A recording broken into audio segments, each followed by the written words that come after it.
Sometimes a man reaches that point in life where going home feels like the only choice left, even when home doesn't want you back. For old Hank Travers, returning to Montana after 20 years meant facing the laughter and the whispers of folks who'd written him off long ago. His cabin was falling apart, moss-covered and sagging. The townspeople called it total crap. They figured Hank had come back to die in that wreck of a place, and maybe he had.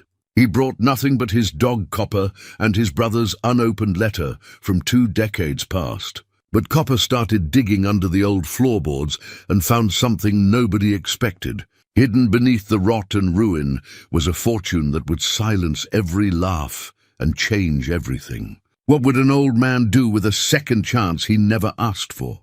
Before we jump back in, tell us where you're tuning in from, and if this story touches you, make sure you're subscribed, because tomorrow I've saved something extra special for you. The road into Pinewood Valley hadn't changed much in 20 years, though Hank suspected he had changed plenty. The asphalt still cracked in the same places, weeds pushing through like stubborn memories that refused to stay buried. Pine trees crowded both sides of the 2-lane highway, their shadows long and cool even in the afternoon sun. Hank drove his old Ford pickup, a '98 model he'd bought off a ranch hand in Wyoming for $800 cash, with both hands on the wheel and his eyes fixed straight ahead. Copper sat in the passenger seat, tongue lolling, ears perked at every passing scent that drifted through the open window. The town appeared gradually, the way small mountain towns always do. First came the outlying properties, double wides with rusty swing sets, a few horse pastures with sagging fences, an old grain silo that hadn't held grain since the 80s. Then the businesses, Murphy's Feed and Supply, the Riverside Diner with its faded red sign, Hanson's Auto Repair with 3 vehicles in various states of disassembly. Hank noticed a new gas station where the old lumber yard used to be, all bright colors and LED signs that seemed too loud for a place like this. He didn't stop in town. His brother's letter sat in the glove compartment, the envelope so old the paper had gone soft as cloth. Hank had carried that letter with him for 2 decades, moved it from one rented room to another, from Seattle to Denver to a dozen places in between.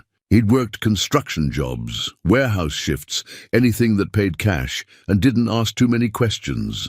The letter had followed him like a ghost he couldn't shake and couldn't face, until 3 months ago, when the doctor in Cheyenne had given him the news. 6 months, maybe a year if he was lucky. Pancreatic cancer, the kind that moved fast and didn't leave much room for negotiation. Hank had nodded, thanked the man, and walked out into the parking lot where Copper was waiting in the truck. That night, in a motel room that smelled like stale cigarettes and pine cleaner, Hank had finally opened his brother's letter. The handwriting was unmistakably Ray's, loose and sprawling. The kind of penmanship that came from a man who'd rather be doing anything other than writing. The date on top read March 15th, 2005. Hank, I know you said you weren't coming back, and I respect that. A man's got to follow his own path, even when that path leads him away from home. But I wanted you to know some things before it's too late. The cabin is still standing, though barely. I've been keeping an eye on it when I can, but my health isn't what it used to be. Doctor says my ticker's giving out. There's something I never told you about the old place. But made me promise never to speak of it, said it was family business and family business alone. But seeing as you're the only family left once I'm gone, I figure you have a right to know. The cabin holds more than memories, brother. Pa always said a man's home is his castle, and every castle needs a treasury. I never understood what he meant until I found it myself, quite by accident, when I was fixing the floor in '89. I've left everything as it was. Never touched it, never told a soul. It's yours now, or it will be when you're ready to claim it. The deed's in the county records office, transferred to your name last year. Don't let the townfolk tell you different. That land is Travers' land, always has been. And what's buried there belongs to us. Your brother Ray Hank had read the letter 3 times that night, then folded it carefully and put it back in the envelope. The next morning he'd loaded Copper into the truck, pointed it north and started driving. Now, as he turned off the main road onto the old logging trail that led up into the hills, Hank felt something loosen in his chest. The trail was overgrown, branches scraping against the sides of his truck, but it was passable. He shifted into four-wheel drive and kept going, the engine groaning as they climbed higher into the mountains.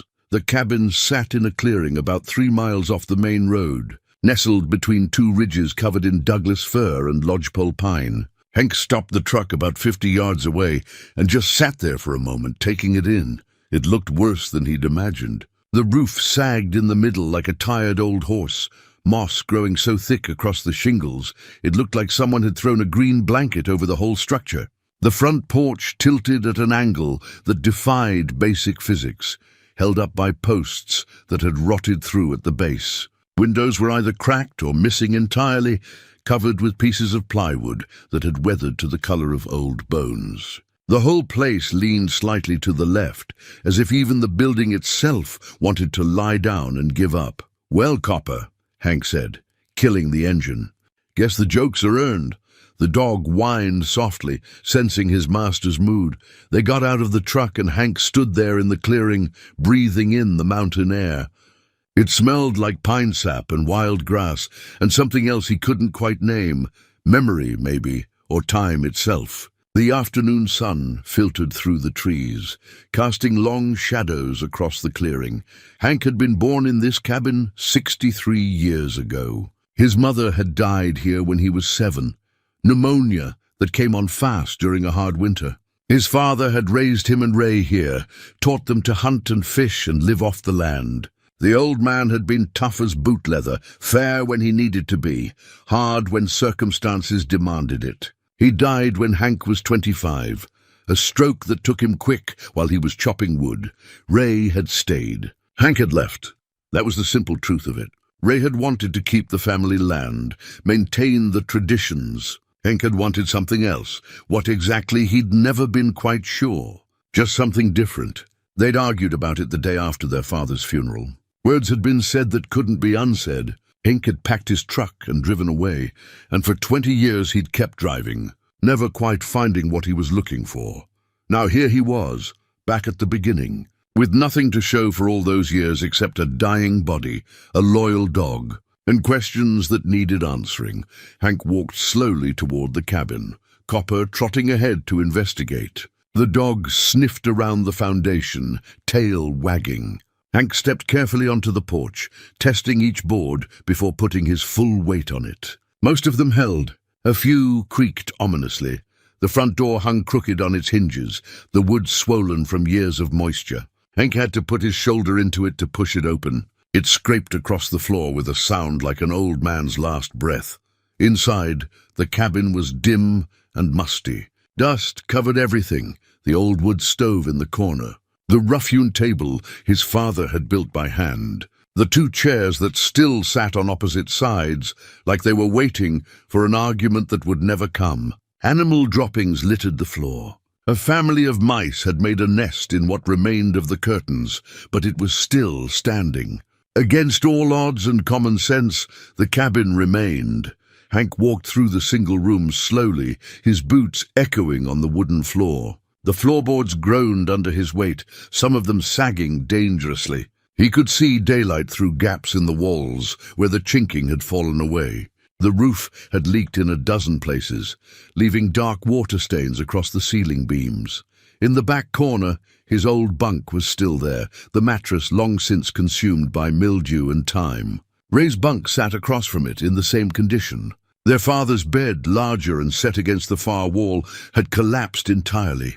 Hank found himself standing in the center of the room, turning slowly, taking in every detail.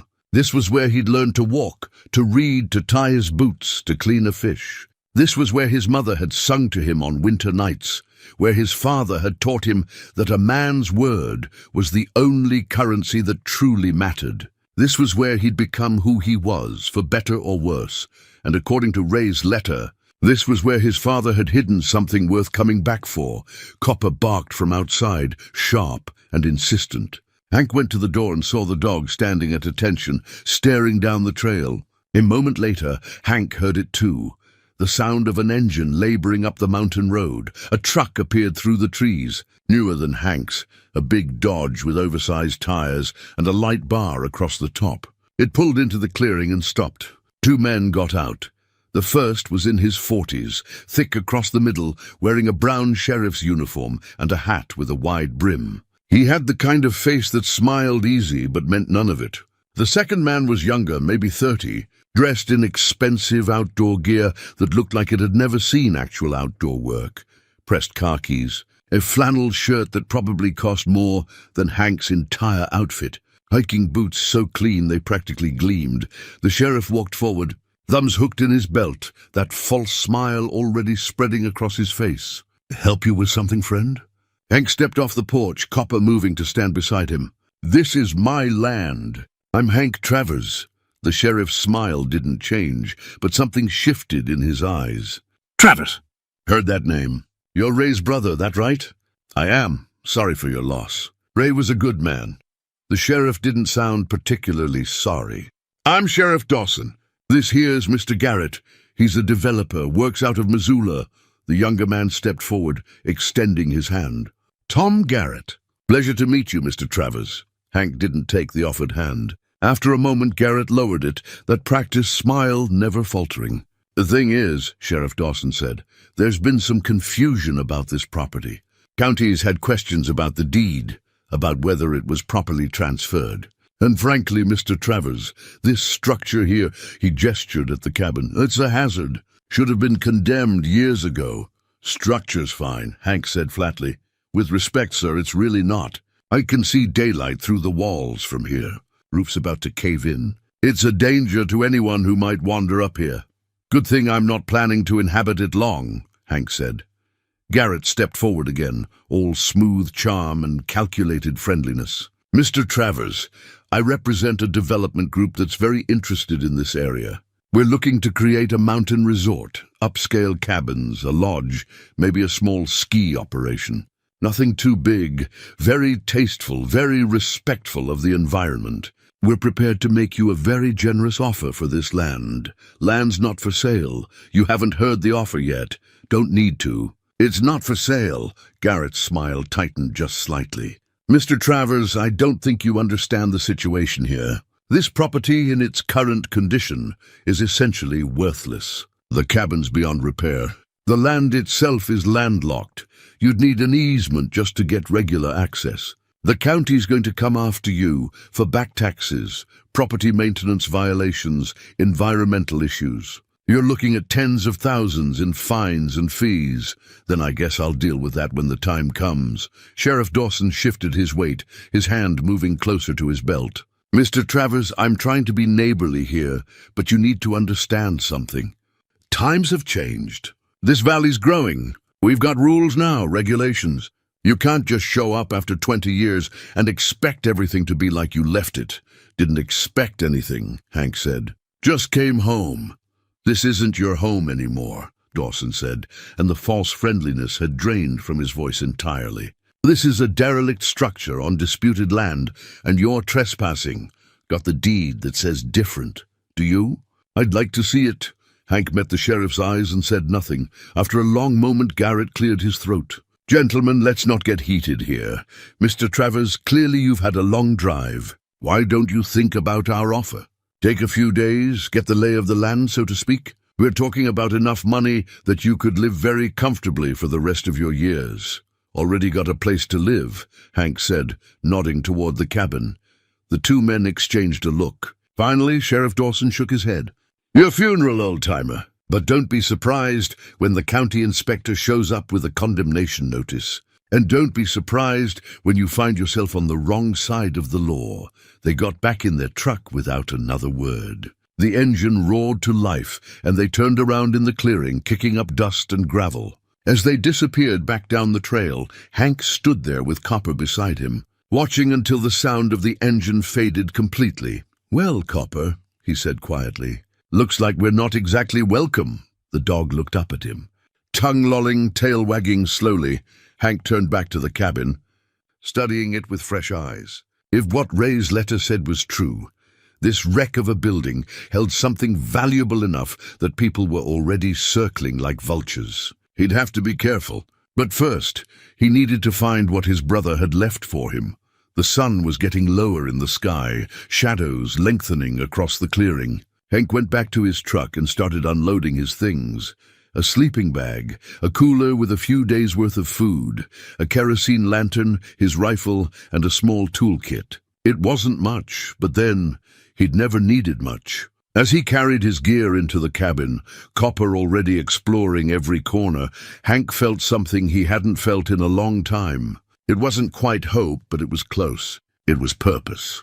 For the first time in 20 years, he had a reason to wake up tomorrow beyond simple, stubborn survival. Whatever was hidden beneath these old floorboards, whatever his father and brother had kept secret all these years, Hank was going to find it. And he was going to make damn sure that the town that had laughed at him, the developers who wanted to steal his land, and the corrupt sheriff who'd come up here to intimidate him, they were all going to regret underestimating a dying old man who had nothing left to lose. Hank spent the first night in his sleeping bag on the floor, listening to the cabin settle and creak around him. Copper slept nearby, occasionally lifting his head at some distant sound.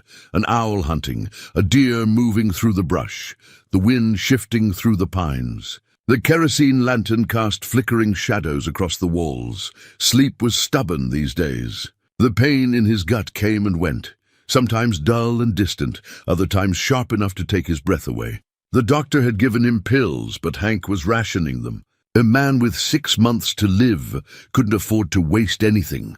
When the first light of dawn filtered through the gaps in the walls, Hank gave up on sleep entirely. He got up, lit the lantern, and started examining the floor in earnest. The floorboards were pine, hand-cut and hand-laid by his grandfather sometime in the 1940s. Now they were warped and water-stained, some of them rotted clear through. Hank walked slowly across the room, testing each board with his weight, listening for hollow sounds, looking for anything that seemed out of place. Copper watched from his spot by the door. Head tilted, Hank worked methodically, starting at the far corner and moving in a grid pattern. He'd learned patience in his years away. Construction work taught you that. You couldn't rush a job and expect it to hold. By mid-morning, he'd covered about half the floor and found nothing. His knees ached from kneeling. His back protested every time he stood up, and the pain in his gut had settled into a steady, grinding presence. He was about to take a break when Copper suddenly stood up, ears perked, staring at the floor near the old wood stove. "What is it, boy?" The dog walked over to the spot and started sniffing intently, his tail wagging. Then he began to paw at the floorboards, his nails clicking against the wood. "Easy there," Hank said, moving over to where Copper was digging. "Let me have a look." He knelt down and examined the boards. At first glance, they looked like all the others. But as Hank ran his fingers along the edges, he felt something different. These boards had been cut and replaced. The nail heads were newer, less rusted, and when he tapped on them, they sounded hollow. His heart started beating faster. Hank pulled out his pocket knife and worked the blade between two boards, prying gently. The first board came up with a groan, revealing the dark space beneath. Copper whined and pushed his nose closer, sniffing eagerly. "Good boy," Hank said quietly. "Good boy, Copper." He removed 2 more boards, widening the opening. The cabin had been built on a foundation of stacked stones, with about 2 feet of crawl space underneath. In the dim light, Hank could make out something sitting on the bare earth, a metal box, maybe 1.5 feet long and 1 foot wide, covered in dust and cobwebs. Hank reached down and pulled it up. The box was heavier than he expected, made of tin that had rusted in places but still held together. There was no lock, just a simple latch that opened with a metallic click. He set the box on the floor and opened the lid. Inside, wrapped in oilcloth, were stacks of bills. Old bills, the kind Hank hadn't seen in circulation for decades. 20s and 50s and 100s, bundled with rubber bands that had rotted away. Beneath the cash were gold coins, $20 Liberty coins, Indian head eagles, Morgan silver dollars, dozens of them. And at the bottom, wrapped in a separate piece of oilcloth, was a document Hank pulled out the document with shaking hands and unfolded it carefully. It was a deed dated 1923, transferring ownership of mineral rights for the entire ridge, not just the cabin property, but 200 acres surrounding it, to his grandfather, Samuel Travers. The signature at the bottom was official, notarized, stamped with the seal of the Montana Territory, mineral rights. His grandfather had owned the mineral rights to 200 acres of mountain land, and nobody had known about it. Hank sat back on his heels, the deed in one hand, his mind racing. This changed everything. The land wasn't just a family homestead anymore. If there were minerals up here, gold, silver, copper, the rights to extract them belonged to whoever held this deed, and now that was him. He looked at Copper, who was still wagging his tail, pleased with himself. "Well, boy," Hank said softly, "I think we just found out why Garrett and his friends are so interested in our little piece of nowhere." He carefully folded the deed and put it back in the oilcloth, then started counting the money. When he was finished, he'd counted just over $43,000 in old currency, plus another $30,000 or so in gold and silver coins. $73,000, give or take, hidden under the floorboards of a cabin that most people thought was worthless. But the real value wasn't in the cash. It was in that deed. Mineral rights in Montana could be worth millions, depending on what was actually in the ground. And if Garrett's development group knew about those rights, that explained everything. The pressure to sell, the sheriff's threats, the convenient questions about the property deed. They wanted this land. Not for a ski resort. They wanted what was under it. Hank packed everything carefully back into the tin box and considered his options. He could take the money and run. $73,000 would be more than enough to live comfortably for whatever time he had left. He could go somewhere warm, somewhere far from here. But even as the thought crossed his mind, Hank knew he wouldn't do it. This was his land, his family's land. His grandfather had earned it. His father had protected it. His brother had kept the secret. Ray had trusted him with this. And besides, Hank thought with a grim smile, he was a dying man anyway. What did he have to be afraid of? He was still sitting there, the tin box open in front of him, when he heard vehicles coming up the trail. Multiple vehicles. Copper heard them too, and started barking, moving toward the door. Hank stood up, his hand instinctively moving to where his rifle leaned against the wall. He grabbed it and went to the window, peering through a gap in the plywood. 3 trucks were pulling into the clearing. Sheriff Dawson's Dodge in front, followed by 2 white pickups with the county seal on the doors. As Hank watched, 6 men got out. Dawson, Tom Garrett, and 4 others wearing county work shirts and hard hats. One of them was carrying a clipboard. Another had a camera. Hank carefully placed the tin box back in the hole under the floorboards and replaced the boards as quickly as he could, using his boot to stomp them down. It wouldn't pass close inspection, but from across the room, it looked undisturbed.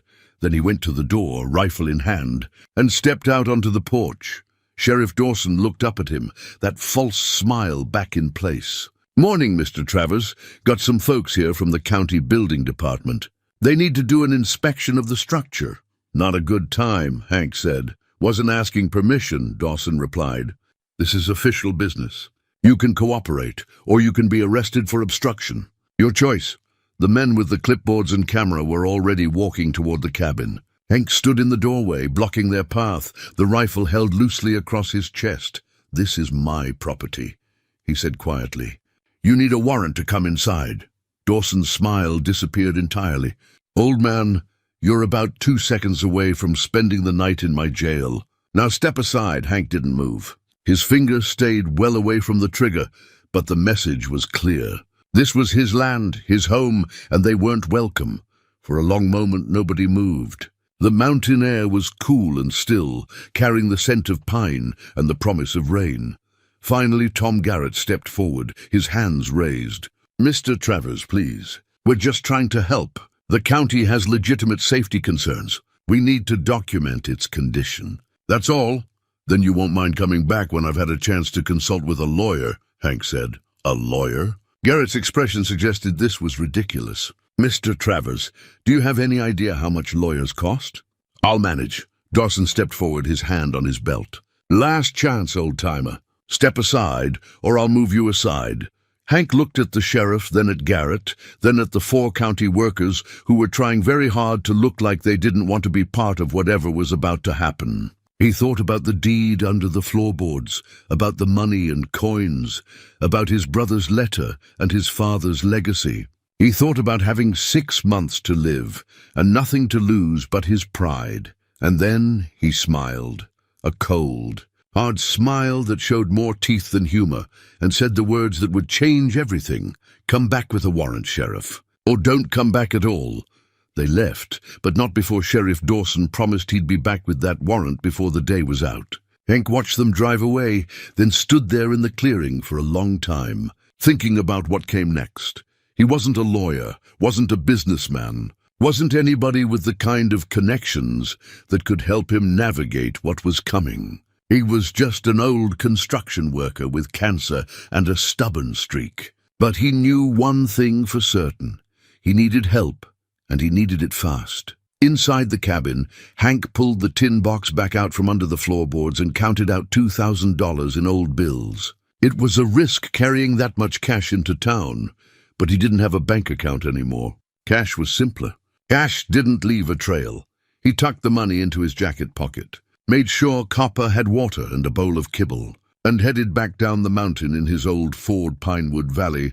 Looked different in the full light of day. The main street was wider than he remembered, paved now instead of gravel. There were more businesses, a coffee shop, a boutique selling outdoor gear, a wine bar that seemed wildly out of place. The old hardware store was still there, though, and Murphy's Feed and Supply, and the Riverside Diner with its faded red sign.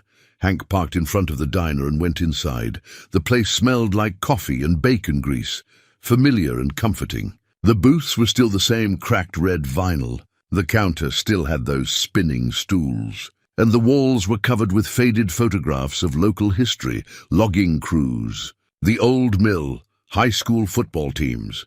There were maybe a dozen people inside. The conversations died down when Hank walked in. Eyes followed him as he made his way to an empty booth in the back corner. A waitress approached, maybe 50 years old, with tired eyes and grey hair pulled back in a ponytail. "Coffee?" she asked. "Please. And the breakfast special, if you're still serving." "We serve breakfast all day." She poured his coffee without looking at him, then headed back to the kitchen. Hank sat there, warming his hands on the mug, listening to the whispers starting up around him. He caught fragments. Travers' brother? Up at the old cabin? Heard Dawson went up there this morning? Word travelled fast in small towns. Always had. The waitress brought his food, eggs, bacon, hash browns, toast, and set it down without comment. Hank thanked her and started eating. He was halfway through his meal when someone slid into the booth across from him. Hank looked up to find a woman, maybe in her late 50s, with steel-grey hair cut short and sharp blue eyes that studied him with open curiosity. She wore jeans and a faded flannel shirt, work boots that had seen actual work. There was something familiar about her face. "Hank Travers," she said. It wasn't a question. "That's right, you don't remember me, do you?" Hank studied her face more carefully. Something in the eyes, the set of her jaw. Then it clicked. "Sarah?" "Sarah Morrison." "Sarah Holland now. Went back to my maiden name about 10 years ago." She smiled, but it was a sad smile. "You and Ray used to walk me home from school sometimes. Back when we were all young and stupid," Hank remembered. Sarah Morrison had lived down the valley. Her father had worked at the mill, drank too much, died young. Sarah had been smart, though. "Sharp as a tack. You still here?" he asked. "Never left. Married, had 2 kids, got divorced, raised them on my own. They're grown now, living in Seattle. I teach at the elementary school." She paused. "I was sorry to hear about Ray. He was a good man. He was. And I heard you're back. Heard you had a visit from Sheriff Dawson this morning." Hank took a sip of his coffee. "News travels fast. Always has. Listen, Hank, I'm going to be straight with you. You're in trouble. Dawson's in Tom Garrett's pocket. Has been for 3 years now. Garrett and his development group have been buying up land all through this valley, promising jobs and prosperity. But what they're really doing is pushing people out. They lowball offers, file complaints with the county, dig up old property disputes. And what they want is your land. Figured that much out already. Did you figure out why? Hank met her eyes, but said nothing. Sarah leaned forward slightly. There's been talk. Rumors about mineral surveys done up in those hills back in the 20s. Gold, maybe. Silver. Copper. Nobody knew for sure, but Garrett's group did their homework. They know something's up there, and they know your grandfather had mineral rights to that whole ridge. How do you know all this? Because I pay attention, because I listen, and because my son works for the county surveyor's office in Missoula. He's seen the maps, the old claims, the new surveys. She paused. And he told me that if you've got the original deed to those mineral rights, you're sitting on a fortune. But only if you can hold on to it long enough to prove ownership. Hank pushed his plate aside, his appetite suddenly gone. Why are you telling me this? Because Ray was my friend. Because this valley used to mean something before people like Garrett showed up. And because I'm tired of watching good people get pushed around. She pulled a piece of paper from her pocket and slid it across the table. This is the name and number of a lawyer in Kalispell. Margaret Chen. She's expensive, but she's good and she doesn't scare easy. She helped the Johnsons keep their ranch when Garrett tried to force them out last year. Tell her I sent you. Hank took the paper and looked at it. The name was written in neat, precise handwriting. I can't afford an expensive lawyer, he said. You can't afford not to have one. Sarah stood up. Call her today, Hank, before Dawson gets that warrant. Once they're inside that cabin, once they see what you found, if you found anything, they'll find a way to take it from you. She walked away before he could respond, pausing at the counter to pay for her coffee, then heading out into the bright Montana morning. Hank sat there for a long time, looking at the name on the paper. Margaret Chen, attorney at law, a phone number with a Kalispell area code. He finished his coffee, left money on the table, and walked out to his truck. The sun was higher now, warming the valley, burning off the morning mist that clung to the hills. Hank pulled out his cell phone, a cheap prepaid thing he'd bought at a gas station in Wyoming, and dialed the number. Sarah had given him. A woman answered on the third ring. Chen Law Office. My name is Hank Travers, he said. Sarah Holland told me to call. I need a lawyer, and I need one fast. There was a pause. Then how fast? Today, if possible. Maybe sooner. Another pause. Mr. Travers, my consultation fee is $500, and my retainer starts at $10,000. Before we go any further, I need to know if you can afford my services. Hank thought about the tin box under the floorboards, about the $73,000 in cash and coins, about the deed that might be worth millions. I can afford it, he said. Then I can see you this afternoon. 3 o'clock. Don't be late, and bring every document you have related to your property. She hung up before he could say anything else. Hank stood there in the parking lot, phone in hand, feeling something he hadn't felt in a long time. Not hope, exactly. Not confidence. But something like determination. Something like the understanding that he'd just made a choice. And there was no going back from it now. He got in his truck and headed back up the mountain. Back to the cabin, back to Copper and the hidden fortune and whatever came next. Back at the cabin, Hank found Copper waiting on the porch, tail wagging. The dog had good instincts. He knew when to stay put and when to raise hell. Hank scratched behind his ears and went inside to gather what documents he had. There wasn't much. Ray's letter, yellowed and creased from being carried in his pocket for so long. The deed to the mineral rights, still wrapped in oilcloth. An old photograph he'd found in the tin box, his grandfather standing in front of the cabin. Stern-faced and weathered, probably taken sometime in the 1940s, and tucked into the corner of the box, a handwritten ledger that detailed expenses and income from the property going back to 1923. Hank spread everything out on the old wooden table and studied it. His grandfather's handwriting was meticulous, each entry dated and categorized. There were notes about timber sales, about hunting permits, about repairs made to the cabin. And there, on a page dated August 1923, was a single line that made Hank's breath catch. Mineral rights secured. 200 acres, paid in full. No mention of how much was paid, or to whom, or what exactly those rights entailed. Just that simple notation, as if it were no more significant than buying a new axe handle. Hank carefully placed everything in a canvas bag he'd found in his truck. He had 2 hours before his meeting with Margaret Chen, enough time to get to Kalispell if he didn't run into trouble. He was locking the cabin door when he heard a vehicle coming up the trail. Faster than was safe for the rutted logging road, Copper started barking. Hank's hand moved instinctively toward his rifle, but when the truck emerged from the trees, it was an old Chevy pickup, forest green with patches of rust. And the man who climbed out was someone Hank recognized immediately, Pete Carver. He'd been a few years ahead of Hank in school, a logger's son who'd gone into logging himself. He was probably 60 now, with a grey beard and a gut that spoke to too many years of hard work followed by easier living. But his eyes were sharp, and his handshake when he extended it was firm. Hank Travers. "Heard you were back, Pete." Hank shook his hand. "Been a long time. 20 years, give or take." Pete looked at the cabin, then back at Hank. "Listen, I'm not here for a social call. I'm here because I owe Ray a debt, and since he's gone, I figure I owe it to you instead." "What kind of debt?" "The kind where a man saves your life and you never forget it." Pete leaned against his truck.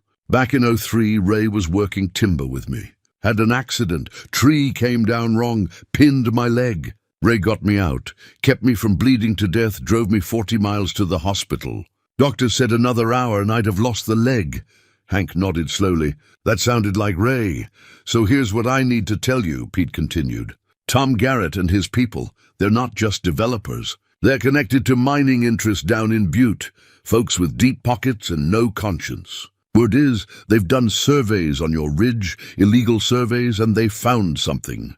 Copper deposits mainly, maybe some rare earth elements. Worth millions if they can get to it. How do you know this?" "Because my nephew works for the surveying company they hired. He told me about it last month. Said they were mapping your property without permission, flying drones over it, taking soil samples. He felt bad about it, but needed the work." Pete spat into the dirt.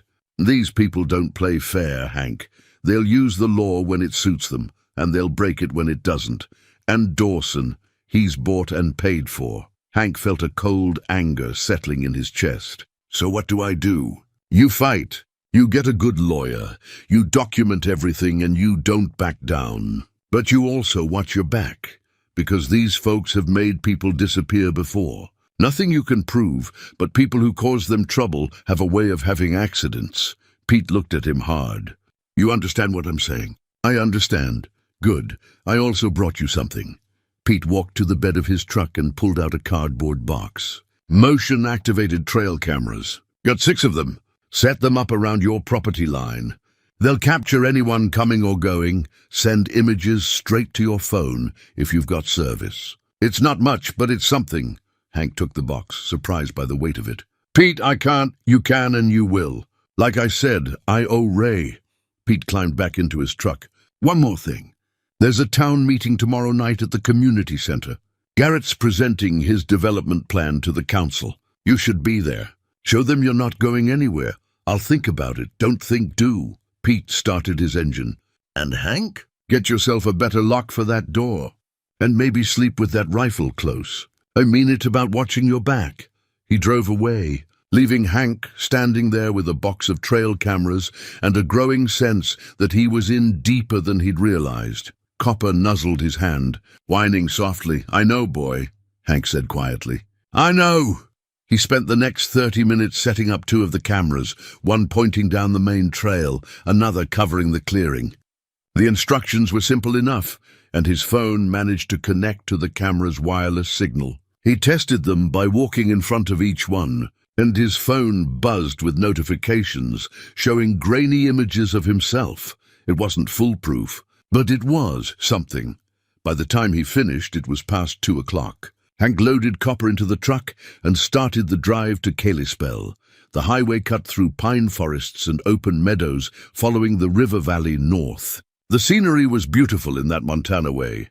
Big sky, bigger mountains, everything painted in shades of green and blue and gray. He made it to Kalispell with 15 minutes to spare. Margaret Chen's office was in a brick building near the courthouse second floor, with her name on a brass plate beside the door. Hank took a breath, grabbed the canvas bag with his documents, and headed inside. The reception area was small but professional. A young woman sat typing on a computer. She looked up when Hank entered. "Mr. Travers." "That's right. Miss Chen is expecting you." "Go right in." The office beyond was lined with bookshelves filled with legal volumes and case files. Margaret Chen sat behind a large wooden desk, reviewing something on her laptop. She looked up when Hank entered, and he saw a woman in her mid-40s, with dark hair pulled back and eyes that assessed him in about 3 seconds flat. "Mr. Travers, sit down." She gestured to the chair across from her desk. "Sarah Holland speaks highly of you. She also told me you're up against Tom Garrett and his development group." "That true?" "It is." "Then you're in for a fight. Garrett doesn't lose often, and he doesn't lose gracefully." She leaned back in her chair. "Tell me everything, and don't leave anything out." "I can't help you if I don't know what we're dealing with," so Hank told her. About Ray's letter, about the cabin, about finding the tin box and the deed to the mineral rights, about Sheriff Dawson's threats and the inspection attempt, about what Pete had said regarding illegal surveys and mining interests. Margaret listened without interrupting, taking notes on a legal pad with quick, precise strokes. When Hank finished, she was quiet for a long moment. Then she said, "Let me see the deed." Hank unwrapped the oilcloth and carefully unfolded the deed, placing it on Margaret Chen's desk. She leaned forward, adjusting her reading glasses, and studied it in silence for what felt like a long time. Finally, she sat back and looked at him. "This is legitimate. The seal is authentic, the signatures check out, and the legal language is consistent with Montana territorial law from that era. Your grandfather owned the mineral rights to this entire ridge, and according to the chain of title, those rights now belong to you. So I own it. You own the mineral rights, yes. But that's where things get complicated." Margaret turned to her computer and pulled up a map. "Modern property law distinguishes between surface rights and subsurface rights. You own what's under the ground. But if someone else owns the surface, the actual land, they can make it very difficult for you to access those minerals. I own the surface too. The cabin, the land around it. How much land?" Hank thought about it. "Maybe 5 acres? That's what my father always said." Margaret made a note. "We'll need to verify that with the county records. But here's the problem. Even if you own 5 acres, Garrett and his group may have been quietly buying up the surrounding land. If they control the access roads, if they own the parcels adjacent to yours, they can effectively landlord you. Can they do that? It's perfectly legal, unfortunately. It's called strategic acquisition." She paused.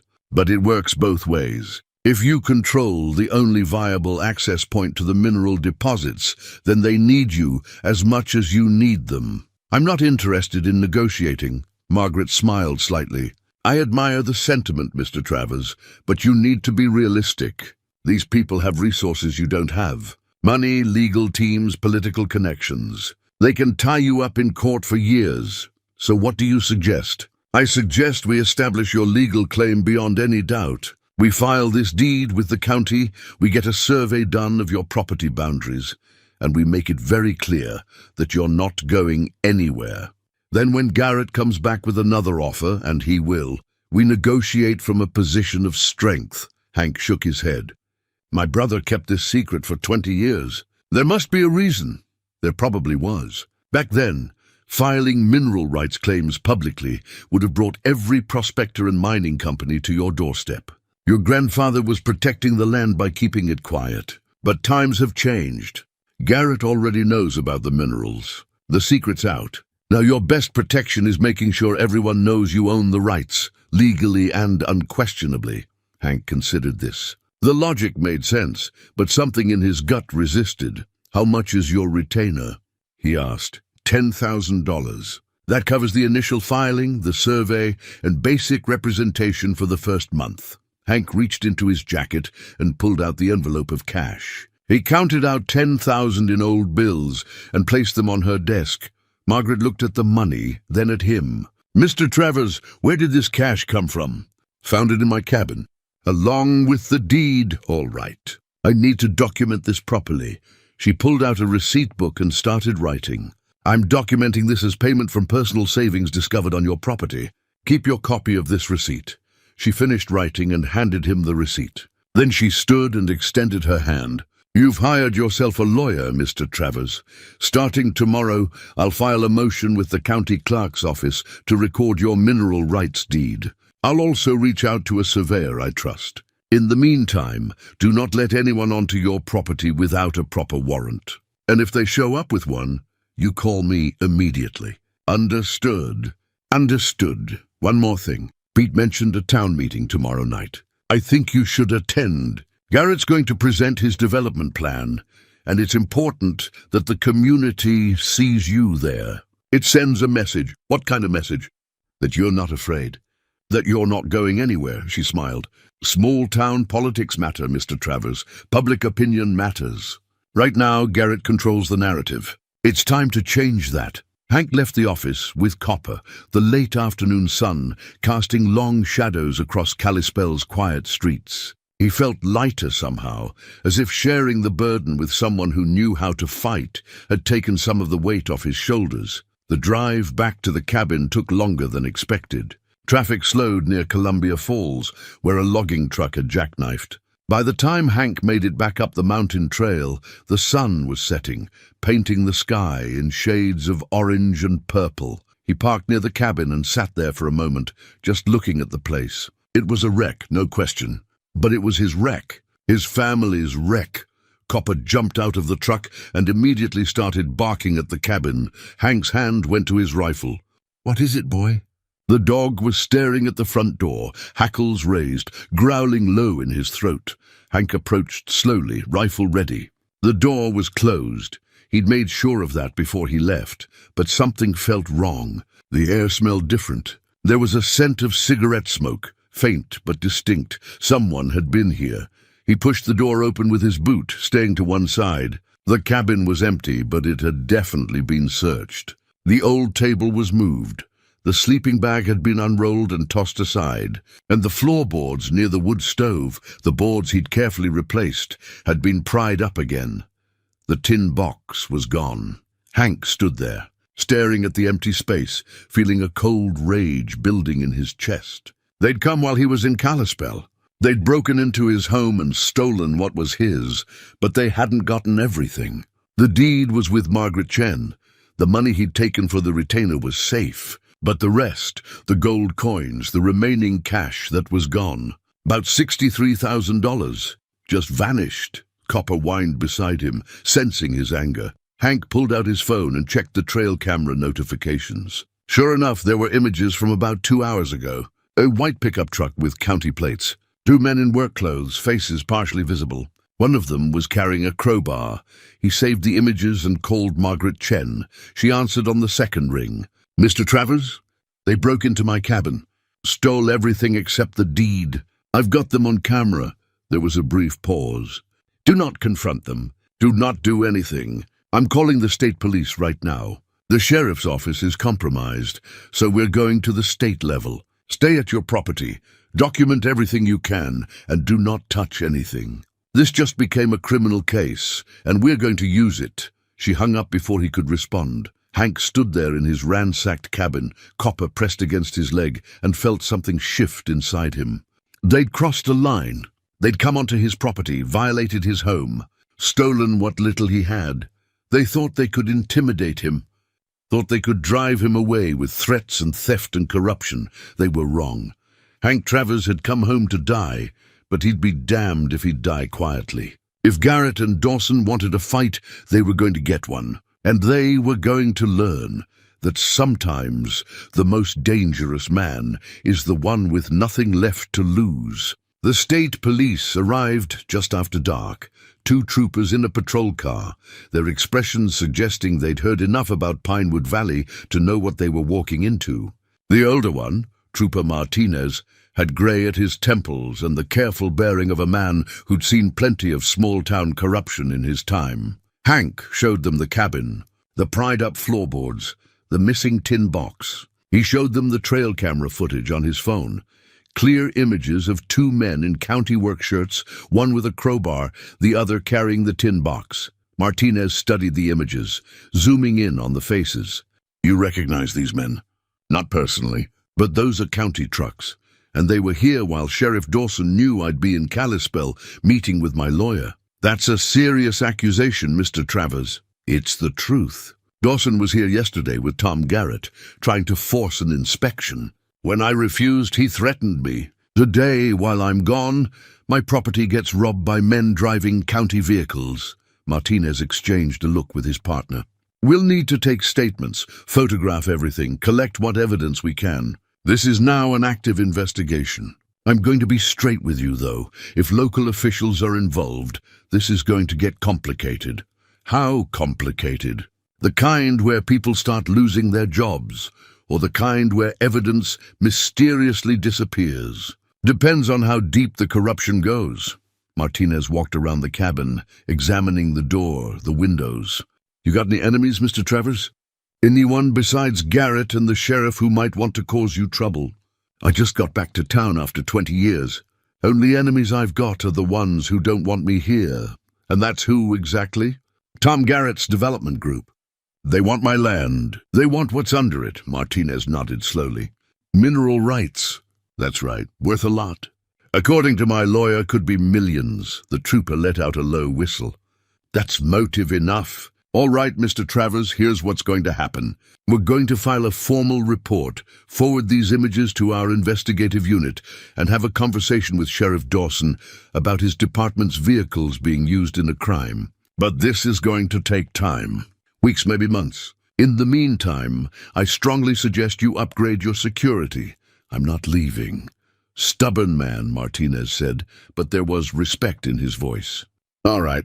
But if anything else happens, you call us directly. Don't go through the local sheriff's office. Understood. I understand.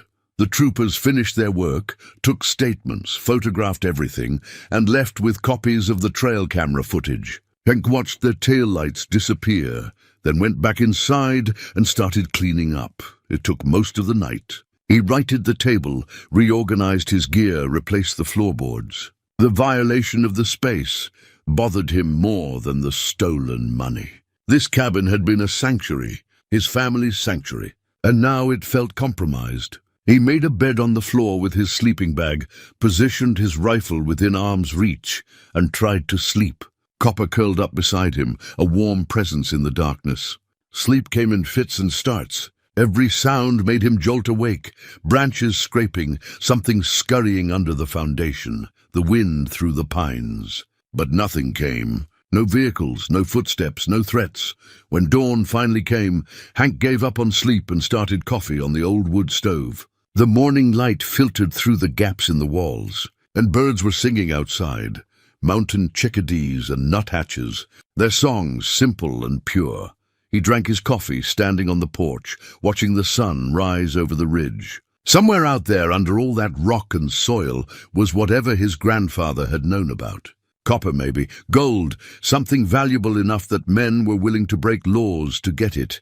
Around mid-morning, Margaret Chen called. "State police contacted me," she said without preamble. "They're opening a formal investigation." That's good news. It means this is on record. It means there's oversight. And it means Garrett and Dawson will have to be more careful. Doesn't get my money back. No, it doesn't. But it gives us leverage. They've also filed your mineral rights deed with the county this morning. It's now part of the public record. You officially own the subsurface rights to that ridge. Hank felt his chest tighten. So it's done. It's done. Which means Garrett knows by now, or he will within the hour. Expect contact. What kind of contact? Could be another offer. Could be legal action. Could be more intimidation. Whatever it is, document everything and call me immediately. She paused. How are you holding up? I'm fine. Mr. Travers, I've worked with a lot of clients in difficult situations. You don't have to pretend with me. You've just been robbed, you're fighting cancer, and you're up against people with significant resources. It's okay to admit this is hard. Hank looked out at the mountains, at the cabin that barely stood, at Copper lying in a patch of sunlight. My brother kept this secret for 20 years. My father for even longer. They protected this land because it meant something to them. Now it's my turn. Hard or not, I'm not walking away. Good, because the town meeting is tonight at 7. I'll be there, and I strongly suggest you are too. Sarah Holland will be there as well. We need to show a united front. I'll be there. After he hung up, Hank spent the rest of the day setting up the remaining trail cameras around the property perimeter. He positioned them carefully, making sure they covered all approaches to the cabin. He also drove into town and bought a heavy-duty padlock and a deadbolt that he installed himself. It wasn't much, but it was something. Small measures of security, small assertions of control. By 6:30 that evening, Hank was cleaned up as best he could manage, shaved, wearing his least worn flannel shirt, his boots cleaned of mud. He looked in the small mirror he'd hung on the wall and saw an old man staring back, weathered and tired, but not broken. Not yet. He loaded Copper into the truck and headed down the mountain toward Pinewood Valley Community Center, toward whatever came next. The parking lot was already full when he arrived. Cars and trucks lined the street, and people were streaming into the building. Ranchers and loggers, shopkeepers and teachers. Old-timers who remembered when the valley was nothing but timber and hard work. Newcomers who'd moved here for the scenery and the peace. Hank parked at the far end of the lot and sat there for a moment, gathering himself. This was it, the moment where he either stood up and fought for what was his, or slunk away and let Garrett and his people take everything. There was really no choice at all. He got out of the truck, told Copper to stay, and walked toward the community center, toward the light and noise and the battle that waited inside. The community center was packed. Folding chairs arranged in rows faced a small stage where a podium and projection screen had been set up. The air was thick with conversation and the smell of coffee. Hank recognized some faces, people who'd been here 20 years ago, now older, grayer.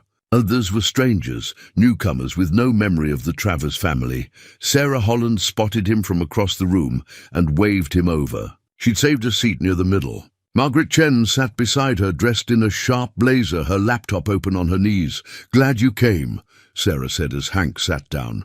"Didn't have much choice. There's always a choice. You chose to fight. That matters." The lights dimmed, and Tom Garrett took the stage, looking every bit the successful developer. Polished, confident, smiling. Behind him, the projection screen lit up with Pinewood Valley Development Initiative over pristine mountain wilderness. "Good evening, everyone," Garrett began, his voice smooth. "Thank you for coming tonight. I know many of you have questions about our plans for the valley, and I'm here to provide answers and share our vision." He clicked a remote. The screen showed architectural renderings of upscale cabins nestled among pines, a central lodge with soaring windows, hiking trails with elegant signage. It all looked tasteful, minimal, respectful. What we're proposing is a sustainable development that will bring jobs, tourism revenue, and economic growth, while preserving the natural beauty that makes this place special. We're talking about a $50 million investment. Construction jobs, hospitality jobs, long-term employment for dozens of families, the crowd murmured. Some nodding, others skeptical. "I know change is hard," Garrett said, his tone shifting to something more personal. "I know some of you have deep roots here, but I want to assure you this project is about enhancing the valley, not destroying it. We've conducted extensive environmental studies, consulted with forestry experts, designed everything to minimize impact." Another click. The screen showed charts and graphs, projected tax revenues, employment numbers, economic impact studies. "There is, however, one obstacle," Garrett said, and his smile tightened slightly. "A property dispute involving a key parcel of land that sits right in the middle of our planned development area. Some of you may know the old Travers cabin. It's been abandoned for years, a hazard and an eyesore. We've made generous offers to acquire this property, but the current owner has refused to negotiate." Hank felt eyes turning toward him. "I respect property rights," Garrett continued, a note of regret in his voice. "I truly do. But there comes a point where one person's stubbornness shouldn't hold back an entire community's progress. This development would bring prosperity to all of you, but it can't move forward if we can't secure the necessary land." Margaret leaned over and whispered, "He's trying to turn the town against you." "Get ready." Garrett opened the floor to questions. "Hands shut up. What kind of jobs are we talking about?" "Construction jobs in the first phase, hospitality once we're operational. We estimate 150 jobs total, with competitive wages. What about water rights? That development would strain the aquifer." "Excellent question. We've done hydrogeological studies, and I can assure you our water usage will be sustainable." More questions came about traffic, wildlife, property taxes, whether local businesses would benefit. Garrett answered them all smoothly, always circling back to prosperity and progress. Then an older man in the front row stood up. Bill Harper, who'd owned the hardware store for 40 years. "What about this property dispute? Seems to me if a man owns his land, he's got a right to keep it." "Absolutely," Garrett said. "But when that land blocks development that could benefit hundreds of people, there are legal mechanisms. Eminent domain, for instance. The county can acquire property for public benefit with fair compensation." The crowd went quiet. Eminent domain was a loaded term in Pinewood Valley. Margaret Chen stood up. "If I may interject, I'm Margaret Chen, attorney for Mr. Hank Travers. Eminent domain requires proof of public benefit and fair market value compensation. Mr. Garrett's development is a private for-profit venture. It doesn't qualify." Garrett's smile never wavered. "Ms. Chen, I think you'll find that the county has already begun proceedings to designate this area as an economic development zone, which does qualify under Montana law." Hank felt his chest tighten. They were going to take his land through legal channels. "Furthermore," Garrett continued, looking directly at Hank, "there are questions about the legal status of Mr. Travers's claim. The property has been in dispute for decades, with unclear title. We filed a motion with the county to review all claims and determine rightful ownership." Sarah Holland stood up, her voice cutting through the murmurs. "Tom Garrett has been buying up land all over this valley, making promises about jobs and prosperity. But ask the Johnson family how that worked out.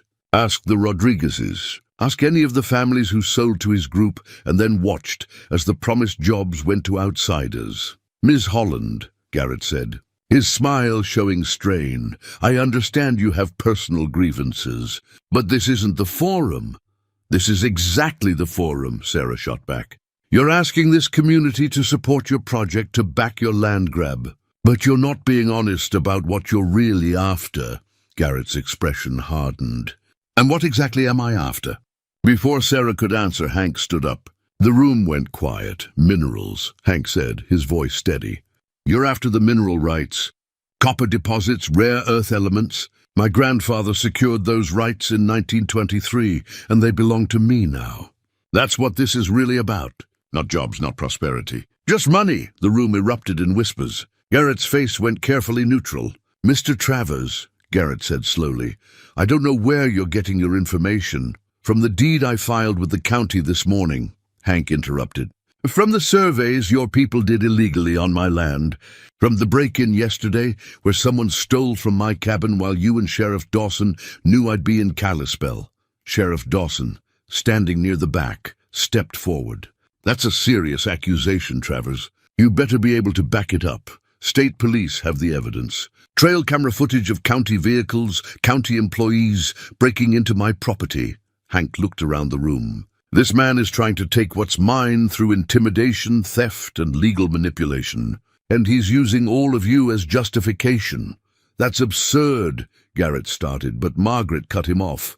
"Actually, we have documentation of everything Mr. Travers just described. The illegal surveys, the harassment, the theft. It's all part of an ongoing criminal investigation. So before this town commits to supporting Mr. Garrett's project, you might want to consider who you're really dealing with." The room exploded into conversation, everyone talking at once. Then something unexpected happened.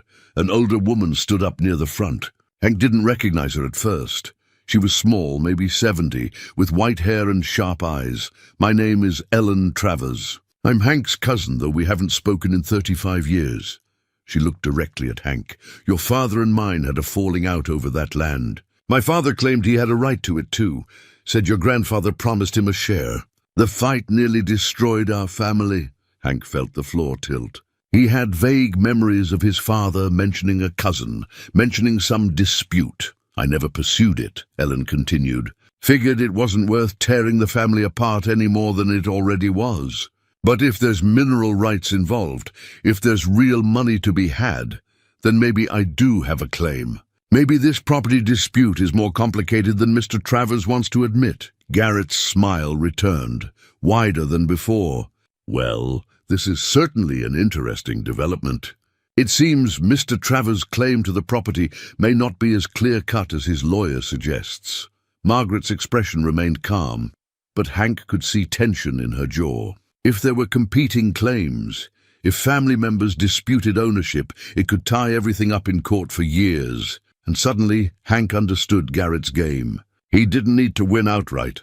He just needed to create enough legal chaos that no one could develop those mineral rights until the disputes were resolved. And in that time, he could continue buying surrounding land, building political support, positioning himself to take everything. Hank looked at Ellen. At this cousin he barely remembered, and saw something in her eyes, guilt maybe, or regret. But she'd said her piece and she couldn't take it back now. The meeting dissolved into chaos. People shouted questions. Garrett tried to regain control. Margaret was on her phone immediately. Sarah grabbed Hank's arm. Come on. We need to get you out of here before this gets worse. They pushed through the crowd and made it outside into the cool night air. His truck sat at the far end of the parking lot, copper visible through the window. Who is she? Margaret demanded, catching up with them. Your cousin. Is her claim legitimate? I don't know, Hank said honestly. I was too young to remember. My father never talked about it. Well, we need to find out, and fast. Because if she has any legitimate claim to that property, Garrett's going to use it to block everything we're trying to do. Hank looked back at the community center, at the lights and the noise and the chaos he'd helped create. He'd come here to fight for what was his, to stand up to Garrett and Dawson and everyone who wanted to take his land. He just hadn't expected the fight to come from his own family. Hank didn't sleep that night. He sat on the porch of the cabin with his rifle across his knees, watching the darkness, listening to every sound. Copper lay beside him, ears twitching at the nocturnal symphony of the mountains, owls hunting, something larger moving through the underbrush, the wind making the pines whisper secrets to each other. He kept thinking about Ellen Travers, his cousin. He had fragments of memory now that she'd forced them to the surface. A family gathering when he was maybe 8 or 9. His father and another man arguing in low, angry voices while the women tried to keep things civil.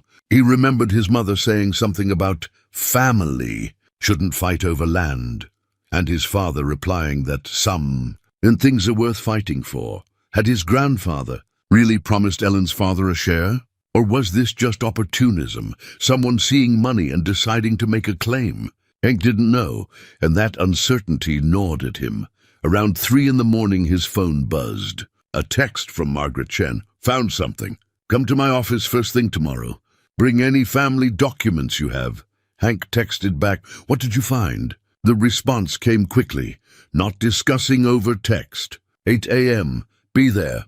When dawn finally came, Hank was exhausted but wired, running on coffee and stubborn determination. He fed Copper, gathered what few family documents he had, mostly old photographs and his grandfather's ledger, and headed down the mountain. Margaret's office looked different in the early morning light. The receptionist hadn't arrived yet, but Margaret was there, looking like she hadn't slept much either. Her desk was covered with papers, old maps, legal documents spread out in organized chaos. Sit down, she said without preamble. I spent half the night at the county records office and the other half on the phone with a genealogist friend of mine. Here's what I found. She pulled out a document, old and fragile, protected in a clear sleeve. This is your grandfather Samuel's will, filed in 1954. It explicitly names your father, William Travers, as sole heir to all property, including mineral rights. No mention of any other heirs or claims. What about Ellen's father? Thomas Travers, Samuel's younger brother. According to records, Thomas worked on the property for several years in the 20s and 30s. There are ledger entries showing payments to him for labor, but there's no deed, no contract, no legal document giving him ownership or rights to the land. Hank felt something loosen in his chest. So she has no claim. Not a legal one. But that doesn't mean she can't cause trouble. She can file a motion contesting the will, claiming oral agreements or promises that were never documented. It'll get thrown out eventually, but it takes time. And time is what Garrett wants. Margaret pulled out another document. But here's where it gets interesting. I did some digging into Garrett's company. The development group is called Mountain Ridge Holdings, registered in Delaware. Standard practice for hiding ownership. But if you dig deep enough, follow the shell companies and the investment groups, you find something interesting. She turned her laptop toward Hank. On the screen was a corporate filing document, dense with legal language and names.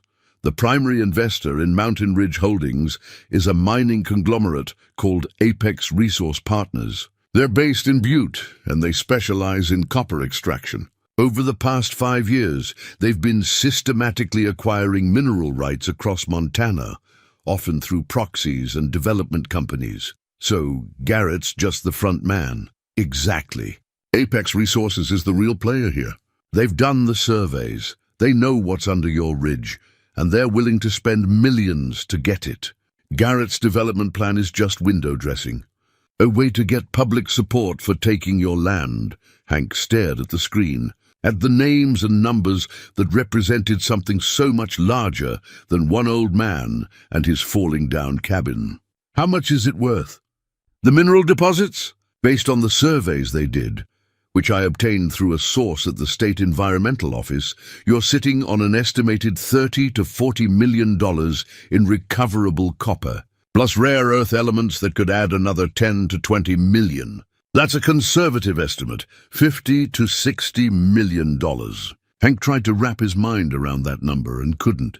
It was abstract, meaningless in the context of his life. He'd never had more than a few $1,000s at one time. The idea of owning mineral rights worth that much felt like a joke. They'll never let me keep it, he said quietly. No, they won't, not without a fight. Margaret closed her laptop and looked at him directly. Here's where we stand. Your legal claim is solid. Ellen's claim is weak and will likely be dismissed. But Garrett has already started eminent domain proceedings through the county. They're claiming your land is necessary for public infrastructure, access roads for the development, which would give them the right to take it with compensation. Can they do that? They can try. We can fight it, argue that it's really for private benefit rather than public good. But that fight happens in court, and it takes months, maybe years. In the meantime, you can't develop the mineral rights, and neither can anyone else. The land is effectively frozen. Hank felt the walls closing in. Every direction he turned, there was another obstacle, another legal trap, another delay. So what do I do? Margaret was quiet for a moment, then pulled out one more document. There's another option. We can negotiate a deal directly with Apex Resources. Cut out Garrett, cut out the county, go straight to the source. You maintain ownership of the surface rights, your cabin, your 5 acres, and you license the mineral rights to them for extraction with a percentage of the profits coming to you. How much? Industry standard is 10 to 15% of net profits. On a $50 million deposit, you'd be looking at $5 to $7 million over the life of the mine. Enough to live comfortably for whatever time you have left. Enough to leave a legacy. Enough to tell Garrett and Dawson to go to hell. Hank thought about it. $5 to $7 million. It was still an incomprehensible amount, but it was also a solution. A way out of the legal maze. A way to keep his land and still benefit from what was under it. But something about it felt wrong. Like giving in. Like letting them win. What would Ray have done? He asked, more to himself than to Margaret. I didn't know your brother, Mr. Travers, but from everything you've told me, he protected this land for 20 years without touching what was hidden under it. He could have cashed in any time, but he didn't. He kept it safe, kept it secret. Entrusted you to make the right decision. Hank looked at the documents spread across Margaret's desk, at the evidence of conspiracy and greed and legal maneuvering. He thought about his grandfather working this land, his father raising a family here, Ray refusing to compromise even when it might have made his life easier. I need time to think, he said. You don't have much time. Garrett's pushing hard. The county's moving forward with eminent domain, and Ellen's claim, frivolous as it is, adds ammunition to the argument that ownership is unclear. Margaret leaned back in her chair. I'm not telling you what to decide, Mr. Travers. I'm just laying out the options. But you need to decide soon.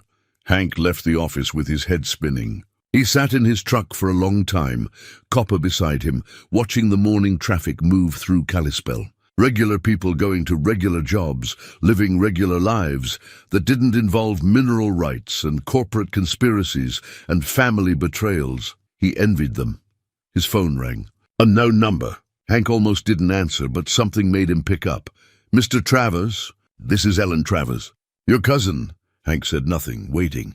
I know you probably think I'm just trying to cash in, Ellen continued, her voice uncertain.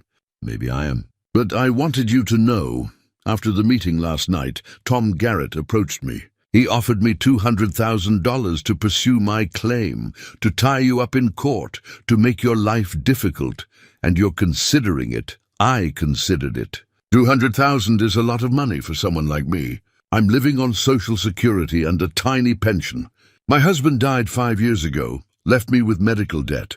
That money would change my life, she paused. But then I went home and looked at old family photos, found pictures of your father and mine when they were boys, before the falling out. They looked happy. They were brothers once, before land and money got between them. What are you saying, Ellen? I'm saying I'm not taking Garrett's money. I'm saying my claim was made in anger and regret, and it's not legitimate. Your grandfather's will is clear. The land goes to Williams Line, which means it's yours. I'm going to withdraw my claim tomorrow morning. Hank felt something catch in his throat. Why? Because we're family, Hank. And family shouldn't let people like Garrett use us against each other. My father would be ashamed of me for even considering it, and I'm ashamed of myself for what I did at that meeting. She was quiet for a moment. I'm sorry. For what it's worth, I'm sorry. Thank you, Hank managed to say. There's something else. Garrett's planning something. I overheard him talking to Sheriff Dawson after I turned down his offer. Something about accelerating the timeline and taking care of the problem directly. I don't know what it means, but it didn't sound good. Watch your back, cousin. She hung up before he could ask anything else. Hank sat there, phone in hand, Ellen's warning echoing in his mind. Taking care of the problem directly. That could mean a lot of things, none of them good. He called Margaret immediately.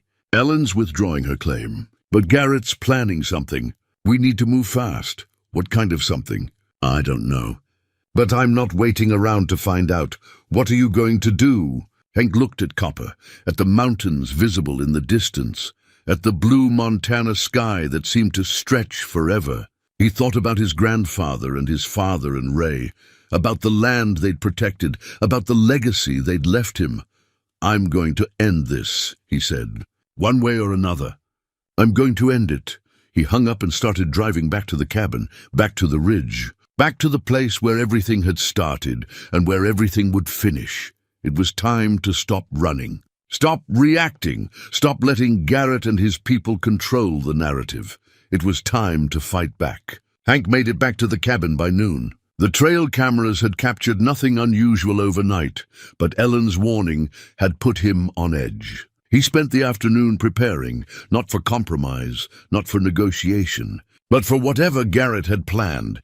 He cleaned his rifle, checked his ammunition, made sure the trail cameras were positioned to cover every approach. He moved his truck behind the cabin where it couldn't be seen from the main trail. He filled every container he had with water from the creek, packed a go bag with essentials in case he needed to move fast.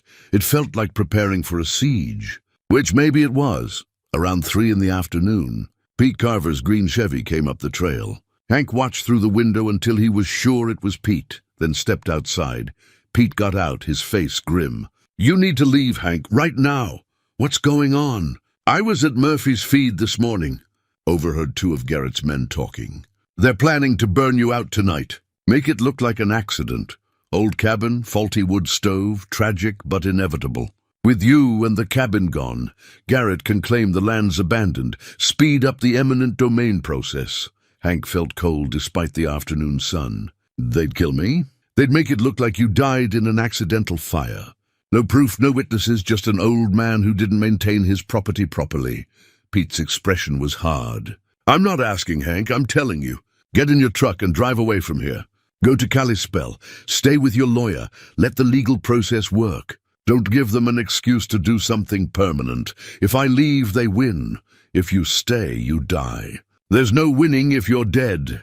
Hank looked at the cabin, at the sagging roof and rotted boards, at the land that had been in his family for generations. He thought about Ray's letter, about his father's legacy, about his grandfather securing mineral rights 100 years ago so his family would have something of value. "I'm not leaving, Pete. Damn it. Hank, I'm not leaving," Hank repeated, his voice firm. "But I appreciate the warning. More than you know." Pete stared at him for a long moment, then shook his head. "You're a stubborn fool just like your brother. Ray wouldn't leave either, even when I told him he should. He stayed until the cancer took him, stayed right here on this land because it meant something to him. It means something to me, too. Then at least let me help. I'll park down the trail out of sight. If anyone comes tonight, I'll be there. You won't face this alone." Hank wanted to refuse, wanted to say this wasn't Pete's fight. But the truth was he needed help, and Pete was offering it freely, asking nothing in return, except the satisfaction of standing up to people who thought they could burn a man out of his home.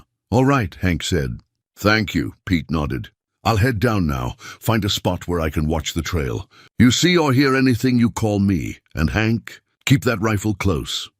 After Pete left, Hank called Margaret and told her everything. Ellen's warning, Pete's information about the planned fire, his decision to stay. "Mr. Travers, this is insane. If they're really planning to kill you, then I need witnesses, I need documentation, and I need the state police on standby. Can you arrange that?" There was a long pause. "You're using yourself as bait. I'm defending my property. There's a difference, not much of one." Another pause. "All right. I'll call Trooper Martinez, tell him what we know. I'll also call the county fire marshal, put them on alert, and I'm driving up there myself. I'll park on the main road with my phone recording. If anything happens, we'll have evidence. Margaret, you don't have to." "Yes, I do. You're my client, and I'm not letting Garrett get away with this. I'll be there by 6. Don't do anything stupid before then." She hung up before he could respond. Hank spent the next 2 hours setting up. He moved Copper to the truck with food and water. If things went bad, he wanted the dog safe. He positioned himself on the porch, where he could see the entire clearing and the trail leading up to it. He kept his rifle loaded and ready, his phone charged and within reach. The sun moved across the sky, shadows lengthening, the afternoon cooling into evening. Birds went quiet. The wind died down. Everything felt suspended, waiting. At 7:30, as the sun was setting behind the western ridge, his phone buzzed with a trail camera alert. 3 vehicles coming up the mountain. 2 white pickups with county plates and a black SUV he didn't recognize. Hank's heart started pounding. He sent the images to Margaret, to Pete, to Trooper Martinez's number that Margaret had forwarded to him. Then he stood up, rifle in hand, and waited. The vehicles emerged from the trees, slow, deliberate, headlights off despite the fading light. They stopped about 50 yards from the cabin, doors opening, men getting out, 5 of them. 2 carried gas cans. 1 had a crowbar. The other 2 had rifles of their own. Sheriff Dawson stepped out of the black SUV, his uniform exchanged for civilian clothes, his expression cold and determined. "Last chance, Travers," Dawson called out. "Walk away now and nobody gets hurt. Stay, and this cabin burns with you in it." Hank raised his rifle to his shoulder, aimed at the ground in front of Dawson's feet, and fired once. The crack of the gunshot echoed across the clearing, birds exploding from the trees, the sharp smell of gunpowder cutting through the evening air. "This is my land," Hank said, his voice carrying across the distance between them. "And I'm not going anywhere. For a moment, nobody moved. The gunshot still echoed in Hank's ears, and he could see the calculation happening on Dawson's face. Surprise, anger, reassessment. The men with gas cans took a step back, suddenly less confident. "You just fired on a law enforcement officer," Dawson said, his voice tight. "You're not in uniform. You're on my property without a warrant, and you're threatening arson." "You're not here as a law enforcement officer, Sheriff. You're here as a criminal." One of the men with rifles, young, maybe 30, with the build of someone who spent more time at the gym than outdoors, started to raise his weapon. Hank swung his rifle toward him. "Don't," Hank said quietly. "I've got nothing to lose, son. Can you say the same?" The young man hesitated, looked at Dawson, then slowly lowered his rifle. "You're making a mistake, Travers," Dawson said. "You think help is coming? You think anyone's going to save you? We own this valley. We own the county officials. We own the judges. We own everything that matters. You're just one old man with a rifle and a death sentence already hanging over your head." "Maybe," Hank said. "But I'm not the one who's going to prison for attempted murder and arson. There's no evidence. There's trail camera footage of you and your boys breaking into my cabin. There's footage of you right now, standing on my property with gas cans. And there's 3 witnesses on their way, my lawyer, a friend, and a state trooper. All of them know exactly what you're planning." Dawson's expression faltered slightly. "You're bluffing, am I? You want to test that theory? You want to light that match and see if the state police show up before or after my cabin burns?"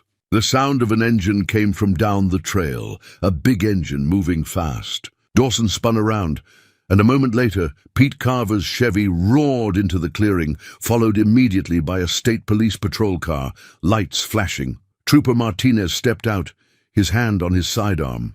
"Sheriff Dawson, interesting place for an evening visit.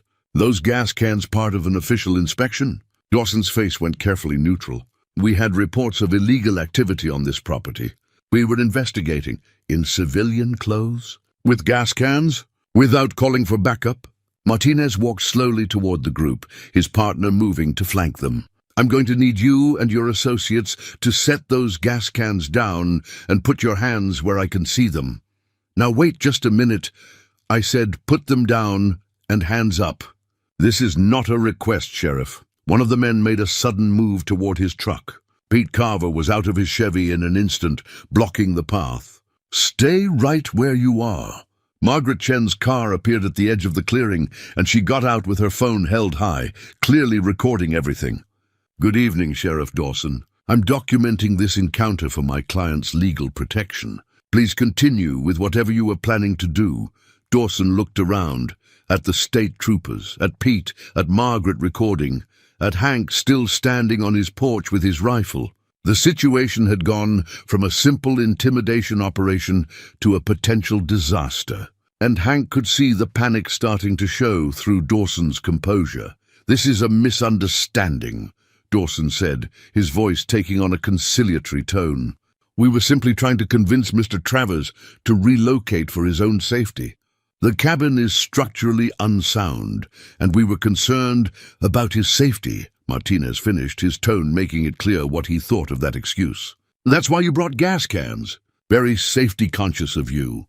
Trooper, I think you're misinterpreting." "I'm interpreting just fine, Sheriff. Here's what's going to happen. You and your associates are going to leave this property immediately. Then you're going to report to my office tomorrow morning at 9 a.m. for formal questioning regarding the break-in that occurred at this location 3 days ago. And if I find out that any harm comes to Mr. Travers or his property, I'm going to personally make sure that every agency in Montana knows that a county sheriff was involved in intimidation, theft, and attempted arson. You can't prove. We have trail camera footage, witness statements, and now video recording of you on this property with gas cans after making threats. Want me to keep going? Because I can. And I promise you, Sheriff, it won't end well for you."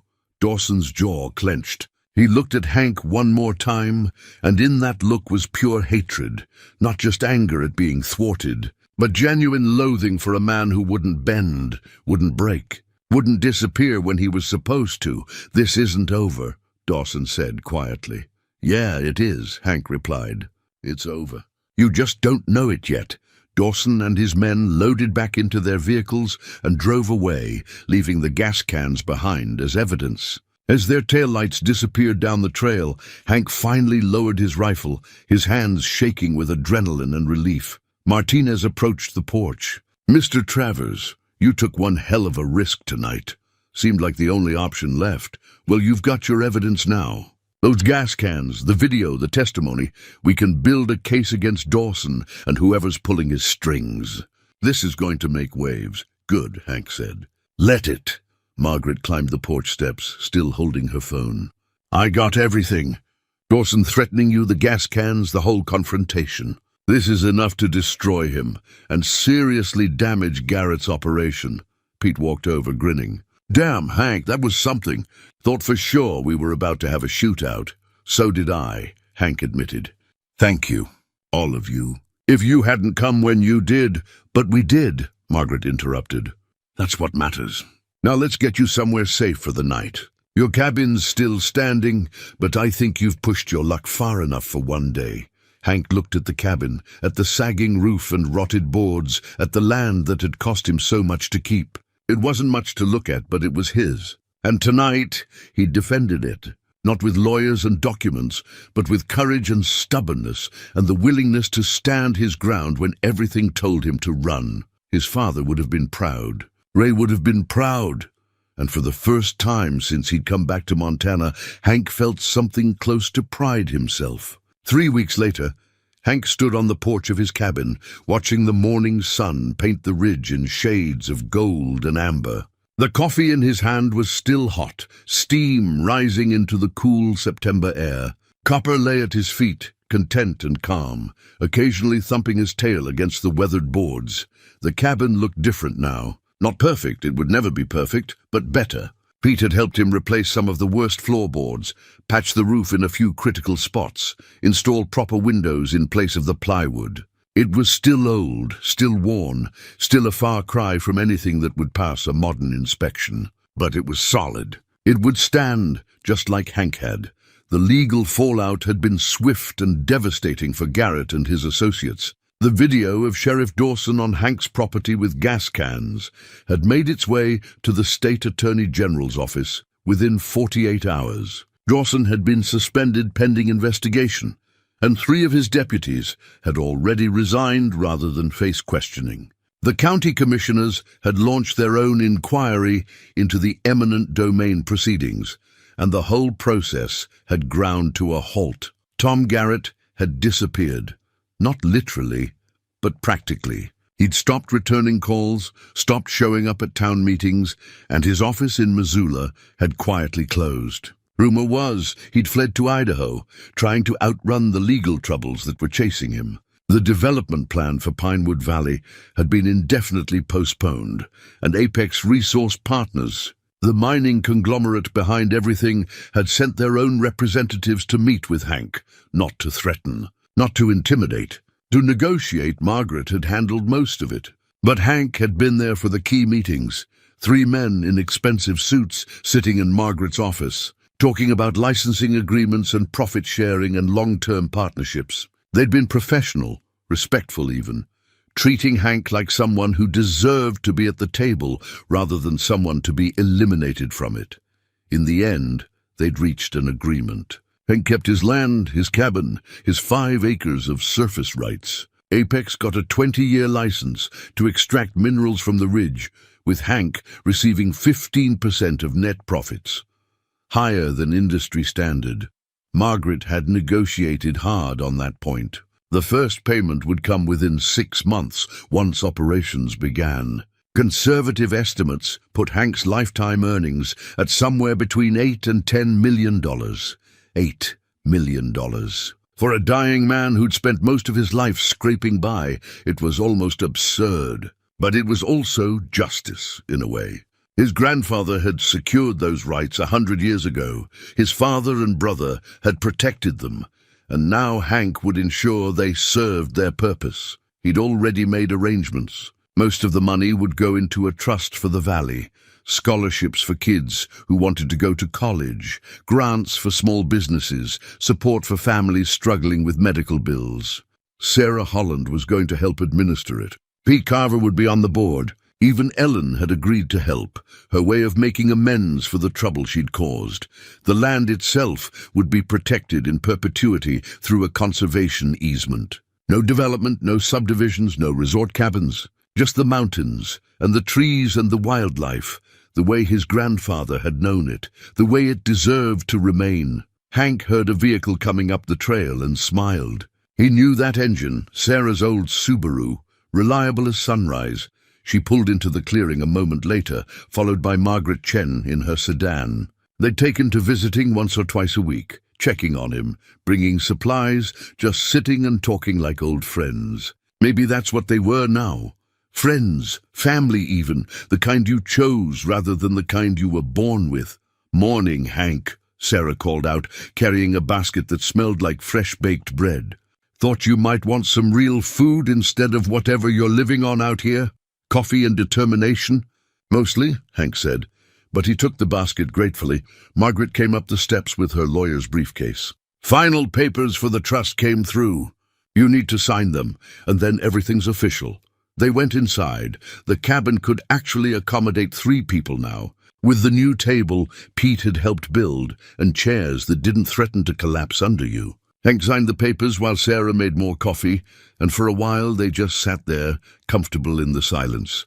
"How are you feeling?" Margaret asked eventually, and Hank knew she wasn't talking about the legal situation, about the same.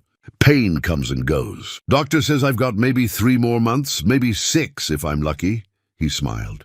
"But I feel better than I have in years." Strange thing, dying. Makes you appreciate what matters. And what matters? Sarah asked gently. Hank looked around the cabin, at the walls his grandfather had built, at the land his family had protected, at the friends who'd stood beside him when it counted. All of this. Not the money, not even the victory. Just knowing that something good came from standing up when it would have been easier to lie down. They talked for another hour, about the valley, about the trust, about plans for winter. Eventually, Margaret had to leave for another appointment, and Sarah followed soon after. Promising to return in a few days, Hank walked them out, watched them drive away, then stood there in the clearing with Copper beside him. The mountains rose up all around, ancient and patient, indifferent to human drama, but somehow grounding in their permanence.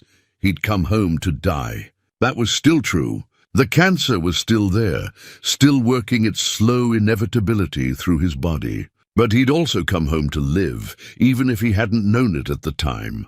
To fight for something that mattered. To honor the legacy his family had left him. To prove that one old man with nothing left to lose could still make a difference. The cabin stood behind him, weathered but solid. The ridge stretched before him, hiding its riches beneath rock and soil. And Copper looked up at him with absolute trust, absolute loyalty, asking nothing more than companionship and the occasional scratch behind the ears. Hank Travers had come home, and home, despite everything, had welcomed him back. He picked up his coffee, took a long sip, and smiled at the morning. Whatever time he had left, he'd spend it here, on this land, in this place where his story had begun, and where it would end. And that, he thought, was enough. More than enough. It was everything.